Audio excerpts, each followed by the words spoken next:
Ashis Bangla pro চ্যানেলে আজকে আমি আবার রবীন্দ্রনাথের একটি কবিতার আলোচনা নিয়ে ফিরে এসেছি। আজকে আমি রবীন্দ্রনাথ ঠাকুরের চিত্রাকাব্যের ব্রাহ্মণ কবিতা নিয়ে কিছু বলবো। তবে এই আলোচনায় যাওয়ার পূর্বে প্রত্যেককে আমার এই চ্যানেলটি সাবস্ক্রাইব করতে বলি এবং এই ধরনের ভিডিও সবার আগে পেতে বেল আইকনটি ক্লিক করে দেওয়ার জন্য অনুরোধ জানাই। আমি শুরু করব বিখ্যাত কবিতা রবীন্দ্রনাথ ঠাকুরের ব্রাহ্মণ। রবীন্দ্রনাথ ঠাকুরের ব্রাহ্মণ কবিতাটি চিত্রাকাব্যের অন্তর্গত। এই চিত্রাকাব্যটি প্রকাশিত হয়েছিল 1896 খ্রিস্টাব্দে। এই ব্রাহ্মণ কবিতাটি কবি রচনা করেছিলেন 1301 বঙ্গাব্দের 7ই ফাল্গুন শিলাইদহে। আসলে চিত্রাতেই রবীন্দ্র কবি প্রতিভার পূর্ণ বিকাশ। সোনার তরী কাব্যের শেষ কবিতা নিরুদ্দেশ যাত্রায় কবি যাত্রাপথের সমাপ্তি কোথায় তা খুঁজে বেরিয়েছেন। তিনি বারবার অপরিচিতা বিদেশিনীকে জিজ্ঞেস করেছেন, কোন পারে ভিড়িবে তোমার সোনার তরী? অর্থাৎ তিনি যাত্রাপথের সন্ধান করেছেন। চিত্রাতে সেই যাত্রাপথের ঠিকানা খুঁজে পেয়েছেন কবি, অঙ্কন করেছেন তার জীবন দেবতার মূর্তি। অর্থাৎ পরিপূর্ণতার কাব্য, জীবন দেবতার কাব্য, রবীন্দ্র সাহিত্যের বা রবীন্দ্র প্রতিভার পূর্ণ বিকাশের কাব্য চিত্রা। এই কাব্যে কবি যেমন একদিকে জীবন দেবতাকে স্মরণ করেছেন, জীবন দেবতার মূর্তি অঙ্কন করেছেন, তেমনি পুরাণ ও উপনিষদের কাহিনী অবলম্বন করে তিনি যেন নবভাষ্য রচনা করেছেন। ঠিক তেমনি ছান্দোগ্য উপনিষদের 4 প্রপাঠকের 4র্থ প্রপাঠকের 4র্থ অধ্যায়ে জবালাপুত্র সত্যকাম এবং মুনি গৌতম ঋষিকে কেন্দ্র করে যে উপকাহিনী প্রচলিত, সত্যকামের ব্রহ্মবিদ্যা শেখার যে কাহিনী প্রচলিত উপকাহিনী আছে, সেই উপকাহিনীকেই কবি এই কবিতায় অর্থাৎ ব্রাহ্মণ কবিতায় নতুনভাবে নতুন মূর্তিতে যেন তুলে ধরেছেন। উপনিষদের ঋষিরা আমাদেরকে শিখিয়েছেন, যিনি সত্য, যিনি শিব এবং যিনি সুন্দরের উপাসনা করেন তিনি প্রকৃত ব্রাহ্মণ। অর্থাৎ ঋষিদের বক্তব্য অনুসারে সত্য শিব এবং সুন্দরের জ্ঞাত ব্যক্তি হলেন ব্রাহ্মণ। আর রবীন্দ্রনাথের কাছে যা সত্য তাই শিব, অর্থাৎ মঙ্গলময়, মঙ্গলজনক, আর যা মঙ্গলজনক তাই সুন্দর। সুতরাং ব্রাহ্মণের সবচেয়ে বড় গুণ সত্যবাদিতা। সত্যবাদিতা থাকলেই আসবে, সত্য থাকলেই আসবে শিব, আর শিব থাকলেই থাকবে সুন্দর। এই সত্যবাদিতাই একমাত্র ব্রাহ্মণের প্রধান ধর্ম। এই কথাকে স্মরণ রেখে উপনিষদের, ছান্দোগ্য উপনিষদের 4র্থ প্রপাঠকের 4র্থ অধ্যায়ের জবালপুত্র সত্যকাম এবং গৌতম ঋষির কাহিনীকে কেন্দ্র করে তিনি এই কবিতাটি রচনা করেছেন। একদা সত্যকাম ব্রহ্মচর্যা অবলম্বনে গুরুগৃহে বাস করার জন্য তার মাকে জিজ্ঞাসা করেছিলেন তিনি কোন গোত্রীয়, অর্থাৎ কোন কুলে তার জন্ম।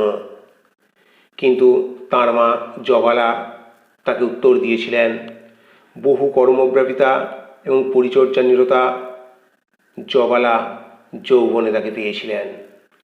তিনি তার গোত্র পরিচয় জানেন না, তিনি তার পিতৃ পরিচয় জানেন না। তিনি জবালাপুত্র, এটাই তার পরিচয়। এবং তিনি ঋষিকে যেন একথাই বলে এই বলে যখন সত্যকামকে বলল, সত্যকাম এসে গৌতম ঋষি যখন জিজ্ঞাসা করলেন, তুমি কি তোমার মাকে জিজ্ঞাসা করেছো তোমার কোন কুলে জন্ম? কারণ ব্রাহ্মণের আছে ব্রহ্মবিদ্যার সংগ্রহ করা, ব্রহ্মবিদ্যা শিক্ষার অধিকার। সুতরাং ব্রহ্মবিদ্যা শিক্ষার জন্য ব্রাহ্মণ কুলে জন্ম হওয়া প্রয়োজন। তখন সত্যকাম তার মায়ের কথা, তার মা যা তাকে বলেছিল, অর্থাৎ তার পিতৃ পরিচয় জানেননি, গোত্র পরিচয় জানেননি, তার মা তাকে বলতে বলেছেন তিনি জবালার পুত্র। সেই কথা তিনি নির্দ্বিধায় গৌতম ঋষিকে জানালেন। এই কথা শুনে গৌতম ঋষির অন্যান্য ছাত্ররা, যারা ব্রহ্মবিদ্যা লাভের জন্য প্রস্তুত হচ্ছিলেন, তারা যখন কেউ ক্রূর হাসি হাসছে, কেউ বৃদ্ধুপের চোখ চাইছে, ঠিক তখন অবাক করে দিয়ে ঋষি গৌতম সত্যকামকে বুকে জড়িয়ে ধরবেন এবং তিনি বলবেন তিনিই সবচেয়ে বড় ব্রাহ্মণ, কারণ সত্যবাদিতাই ব্রাহ্মণের বড় ধর্ম। সামান্য এই ঘটনাকে কেন্দ্র করে কবি রবীন্দ্রনাথ ঠাকুর এই কবিতায় একদিকে যেমন সংস্কৃত সাহিত্যের ভাবগাম্ভীর্য রক্ষা করেছেন, অন্যদিকে তেমনি ছন্দের মাধুর্যে যেন চিত্রের পর চিত্র অঙ্কন করেছেন। তাঁর এই কবিতাটি যেন হয়ে গেছে চিত্রকারুশালা। তাছাড়া কথোপকথনের মধ্যে এসেছে গৌতম ঋষি, জবালপুত্র সত্যকাম এবং জবাল, এই তিনজনের কথাবার্তার মধ্য দিয়ে একটা নাটকীয় পরিবেশ সৃষ্টি হয়েছে। একদিকে সংস্কৃত সাহিত্যের ভাবগাম্ভীর্য, অন্যদিকে উদার প্রকৃতির রবীন্দ্রনাথের হাতে অপরূপ চিত্র, আর রবীন্দ্রনাথের যেন শিল্পের মাধুর্যে এই ছান্দোগ্যোপনিষদের নিতান্তই শিক্ষামূলক একটি কাহিনী চিরন্তন সাহিত্যগুণে সমৃদ্ধ হয়ে উঠেছে। এবার আমরা এই ব্রাহ্মণ কবিতাটি পড়ে বোঝার চেষ্টা করব।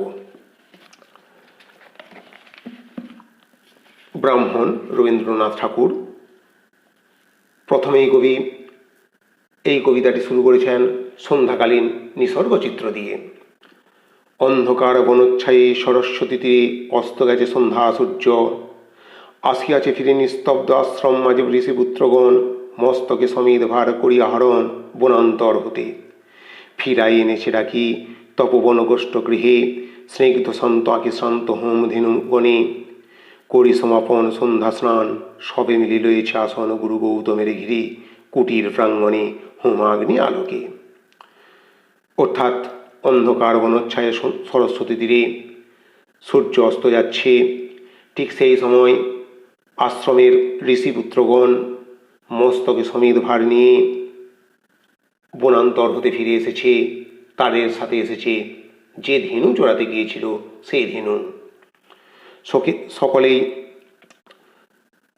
সকলে করি সমাপন সন্ধ্যা স্নান, সন্ধ্যাবেলায় স্নান করে শুচিশুদ্ধ হয়ে তারা সকলে মিলে গুরু গৌতমকে ঘিরে কুটির প্রাঙ্গণে হোমাগ্নির আলোকে বসে আছে। শূন্য অনন্ত গৌণে ধ্যানমগ্ন মহাশান্তি। অন্যদিকে সারা পৃথিবী জুড়েই যেন মহাশান্তি।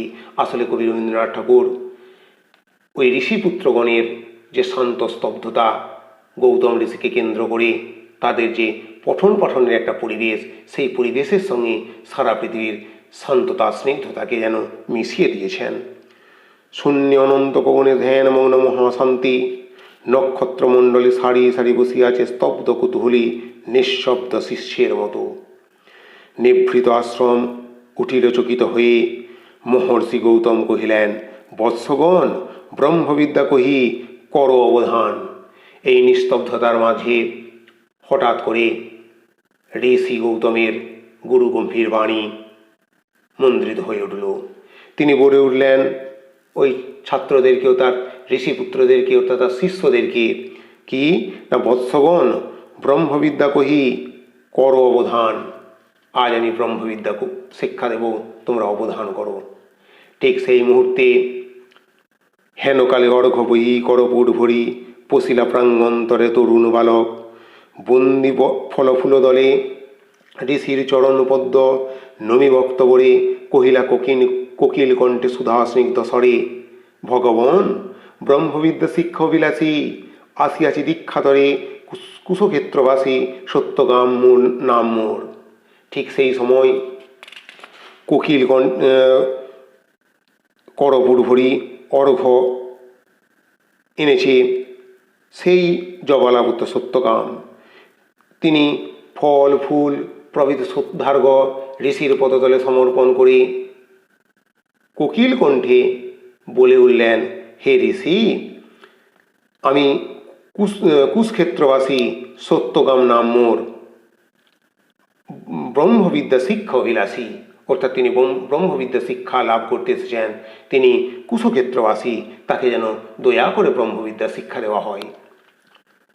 তখন মহর্ষি ততোধিক স্নেহ ভরা কণ্ঠে বলে উঠলেন, ব্রহ্মর্ষি কৈলাতারে স্নেহশান্ত ভাসে, কুশল হোক সৌম্য, গোত্র কি তোমার?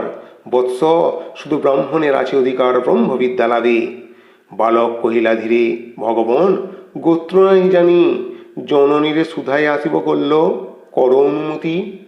আমি জননীকে আগামীকাল জিজ্ঞাসা করে আসব, আপনি আমায় অনুমতি করুন। এত কহি ঋষিপদে করিয়া প্রণতি, গেলা চলি সত্যকাম ঘন অন্ধকার বনভীতি দিয়া। পদব্রজে হয়ে পার ক্ষীণ স্বচ্ছ শান্ত সরস্বতী, বালু তীরে সুপ্তি মৌন গ্রাম প্রান্তে জননী কুটিরে করিলা প্রবেশ। তারপর সুপ্তি মৌন গ্রাম প্রান্তে বালু তীরে শান্ত সরস্বতী পার হয়ে তিনি জননী কুটিরে প্রবেশ করলেন। আসলে এখানে এই যে অন্ধকার, এই যে সন্ধ্যা, হয়তো এমন হতে পারে সত্যকামের মনের সন্ধ্যা, মনের অন্ধকারও হতে পারে। তার কারণ তিনি এই যে চলেছেন কিসের জন্য? না গোত্র জানার জন্য। তিনি নিজের গোত্র পরিচয় জানেননি, নিজের বংশ পরিচয় জানেননি। বংশ পরিচয় জানলে তবেই তার ব্রহ্মবিদ্যা পরিপূর্ণ হবে, ব্রহ্মবিদ্যা তিনি শিক্ষা গ্রহণ করতে পারবেন। ঘরে সন্ধ্যাদীপ জ্বালা, দাঁড়াইয়ে দুয়ার ভরি জননী জবালা, পুত্রপথ চাই, হেরিতারে বক্ষে টানি আঘ্রাণ করিয়াসির কহিলেন বাণী, কল্যাণ কুশল। সুধাইয়া সত্যকাম, কহগু জননী, মোর পিতার কি নাম, কি বংশে জনম? গিয়াছিনু দীক্ষাতরে গৌতমের কাছে, গুরু কহিলেন মোরে, বৎস, শুধু ব্রাহ্মণের আছে অধিকার ব্রহ্মবিদ্যা লাভে। মা তো, কি গোত্র আমার? তখন তিনি মাকে জিজ্ঞাসা করলেন, হে মা, আমার কি গোত্র, পিতার কি নাম? কারণ আমি ঋষি গৌতমের কাছে গিয়েছিলাম, তিনি বলেছেন একমাত্র ব্রাহ্মণের আছে ব্রহ্মবিদ্যা লাভের অধিকার। শনিকতা মৃদুকণ্ঠে অবনত মুখে কহিলা জননী, যৌবনে দারিদ্র দুঃখে বহু পরিচর্যা করি পেয়েছিনু তোরে, জন্মেছি দেবত্রহীন জবালার ক্রোড়ে, গোত্র তব নাহি জানি তাত। আমি তো তোমার গোত্র জানিনি। বহু যত্নে দারিদ্রে দুঃখে যখন বহু পরিচর্যায় তিনি ব্যাপিত ছিলেন, তখন তিনি তাকে পেয়েছিলেন ভদ্রহীন জবালার করে। পরদিন তপবন তরুশিরে প্রসন্ন রুমিন জাগিল প্রভাত। সন্ধ্যা থেকে প্রভাত হলো, মনের যেন সমস্ত অন্ধকার কেটে গেল সত্যকামের। তিনি নিজের সত্যিকারের পরিচয় জানলেন। যত তাপস বালক শিশির সুস্নিগ্ধ যেন তরুণ আলোক, ভক্তি শ্রুত ধৌত যেন নবপুণ্যচ্ছটা, প্রাত স্নান স্নিগ্ধ ছবি আর্দ্রসিক্ত জোটা, সূচি সভা সৌম্য মূর্তি সমুজ্জ্বল কায়ে বসেছে বেষ্টন করি বৃদ্ধ বটচ্ছায়ে গুরু গৌতমেরে। বিহঙ্গ কাকলি গান মধুপগুঞ্জন গীতি জলকলতান, তারই সাথে উঠিতেছে গম্ভীর মধুর বিচিত্র তরুণ কণ্ঠ সম্মিলিত সুর শান্ত সামগীতি। সকলে মিলে এই সুন্দর পরিবেশে শান্ত সামগীতি গাইছেন। হেনকালে সত্যকাম কাছে আসি ঋষিপদে করিলা প্রণাম, মেলিয়া উদার আঁখি রহিলা নীরবে। তিনি এসে ঋষিকে প্রণাম করলেন, করে তিনি নীরবে দাঁড়িয়ে রইলেন। আচার্য আশিস করে শুধাইল তবে, কি গোত্র তোমার সৌম্য প্রিয় দর্শন? তুমি শিরে কহিলা বালক, ভগবান, নাহি জানি কি গোত্র আমার। পুছিলাম জননীরে, কহিলেন তিনি, সত্যকাম বহু চর্চা করি পেয়েছিনু তোরে, জন্মেছিস ভদ্রহীনা জবালার ক্রোড়ে, তব গোত্র নাহি জানি। মা যা বলেছিল সত্য কথা তিনি বললেন। কোনো কিছু না লুকিয়ে নিজের পরিচয়, সত্যকারের পরিচয় তিনি প্রকাশ করলেন। যা শুনি সে বারতা ছাত্রগণ মৃদুস্বরে আরম্ভিল কথা মধুচক্রে লোষ্ট্রপাতে বিক্ষিপ্ত চঞ্চল পতঙ্গের মতো। সকল ছাত্ররা যেন মৃদু স্বরে নিজেদের মধ্যে কথা বলতে শুরু করলো। সবে বিস্ময় বিকল, কেহ বা হাসিল, কেহ বা ধিক্কার লজ্জাহীন অনার্যের হেরি অহংকার।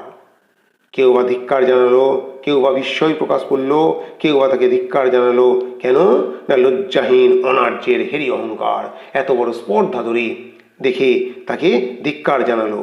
আর তখন সকলকে অবাক করে দিয়ে শান্তশিষ্ট বনোচ্ছায়ের এই বনভূমির মতো, এই শান্ত পরিবেশের মতো ঋষি গৌতম উঠিলা গৌতম ঋষি ছাড়িয়া আসন, বাহু মেলি বালকের করি আলিঙ্গন, কহিলেন অব্রাহ্মণ নহ তুমি তাত, তুমি দ্বিজোত্তম, তুমি সত্যকুল জাত।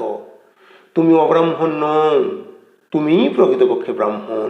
কেন না অব্রাহ্মণ নহ তুমি, তুমি তাত, তুমি দ্বিজোত্তম, তুমি সত্যকুল জাত। ব্রাহ্মণ বংশে জন্মগ্রহণ করলেই ব্রাহ্মণ হওয়া যায় না, সত্যকুলজাত হলে তবেই ব্রাহ্মণ হওয়া সম্ভব। আর সেই সত্যকুলজাত এই সত্যকাম। সুতরাং ব্রহ্মবিদ্যা লাভের তিনি অধিকারী। এইভাবে তিনি তাকে ব্রহ্মবিদ্যা দান করেছিলেন।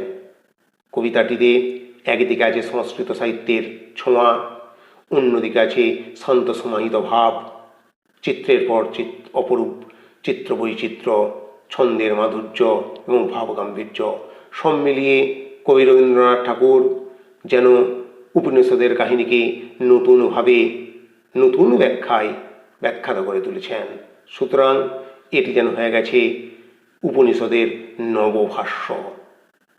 এইভাবেই কবি রবীন্দ্রনাথ ঠাকুর পুরাণের পুরনো কাহিনীকে নতুনভাবে আমাদের সামনে পরিবেশন করেছেন।